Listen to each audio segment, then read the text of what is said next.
Hey guys, it's Sean here with Ironwood. Just want to take a moment and show you something that just came into my shop that's pretty darn cool in my opinion, and something that I think that maybe some of you might want to be aware of. This is a Savage Model 1899 lever action, chambered in 22 high power. It's a bit of a rare bird cartridge. Not a lot of these around anymore.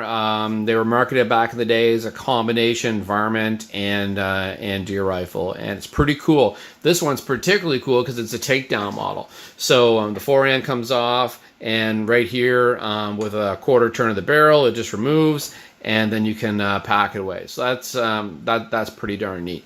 A lot of these around, the Savage lever actions. They made them for a long time, so there's a lot of them still in the deer woods. But there is something that I want to bring your attention to. You know, these things are a machine, and all machines wear after time, and sometimes things break, and they need to be serviced and repaired to keep them functioning and safe. What I want to draw your attention to is the lever. So right here we have a bushing. See, there's some play back and forth in that bushing. Bit of annoyance, but not really a safety concern. That's not really going to harm anything by being like that. That bushing can actually be tightened up a little bit, just to take a little bit of that rattle out of there. But what I really want to show you is this here, is that lever slop. Okay.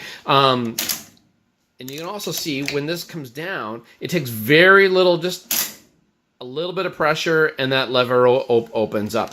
And that's because of this arc here has changed over time. See, with this action, there's a bolt that locks into place, and it's just the geometry of that lever arcing up and fitting into the back of that bolt that keeps this locked in the battery when you fire it. Unlike other models, there's no plate or a bar that locks up into place from the rear, or with a bolt action where you have locking lugs that rotate into a recess that keep everything tight and sealed. That doesn't happen. It's just the geometry. So over time, this arc here has opened up. If you imagine it like a C, and that C has opened a little bit, now this geometry won't lock into place. So you have the possibility when you fire it that this thing can open up and cause you some harm. So if you got one of these Savages, you should have very little slop right there. It's actually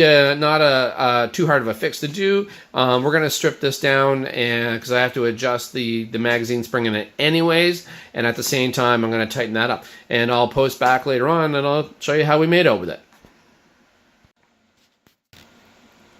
Okay, we're back again with the action removed from our 1899 Savage. You can see the barrel's been removed with that takedown model. Having the action open like this allows us to see what we've been talking about.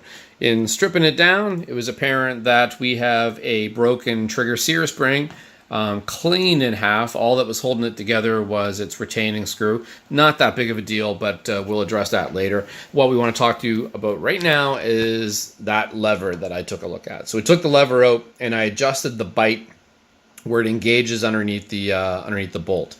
So now that that's been adjusted, it's firm in place, locks up solid. It's nice and safe. It's not going to open under recoil. When you fire this thing, it's going to stay where you want it. That's the important thing. So when the lever is up, it should stay up. It shouldn't rattle around and flop down, but it should still open nice and smooth when you want to cycle that action. So if you got one of these at home and that lever is like that, bring it by, have me look at it, and we'll see what we can do. Hopefully it's an easy fix like this one.